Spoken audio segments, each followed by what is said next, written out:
À Beyrouth, au Liban, nous retrouvons notre correspondant Wissam Sharaf. Demain, jour de commémoration, donc 1 an après cette catastrophe qui a endeuillé tout un pays. Wissam, les comités de familles de victimes seront présents et ils vont essayer de se faire entendre par tous les moyens. Oui, tout à fait. Les familles de victimes sont aujourd'hui, un jour avant la commémoration de l'explosion du port de Beyrouth, les plus véhémentes dans leurs protestations. Il faut savoir que l'État libanais ne s'est jamais excusé officiellement auprès des victimes de cette catastrophe, une catastrophe due certainement en très grande partie à une négligence criminelle de l'État. Des familles de victimes donc, qui se sentent délaissées et qui ont donné, comme on l'a vu, à l'État un délai, un ultimatum de 30 heures à partir d'hier soir pour lever l'immunité de certains, de tous ceux et celles que l'enquête sur l'explosion viserait.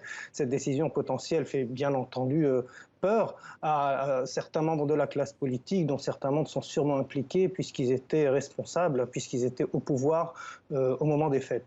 Les familles de victimes ont donc promis que si cette demande n'aboutissait pas, eh bien, ils allaient recourir à des actions violentes contre les responsables politiques. Or, cette décision, à l'heure qu'il est, n'a toujours pas été prise. On s'attend donc à des débordements demain après les cérémonies de commémoration qui auront lieu l'après-midi. Et oui, Sam, dans quel état d'esprit général se trouve le peuple libanais actuellement? C'est un sentiment de rage, d'impuissance. La population se sent humiliée par un État médiocre, il faut le dire, qui la maltraite depuis des années et davantage encore depuis octobre 2019 quand la crise a commencé. Une crise qui est le fruit d'années de corruption et de mauvaise gouvernance. Il faut rappeler aussi, pour expliquer cette rage, que le président libanais Michel Aoun avait au lendemain de l'explosion promis que l'enquête dévoilerait les coupables en 4 jours.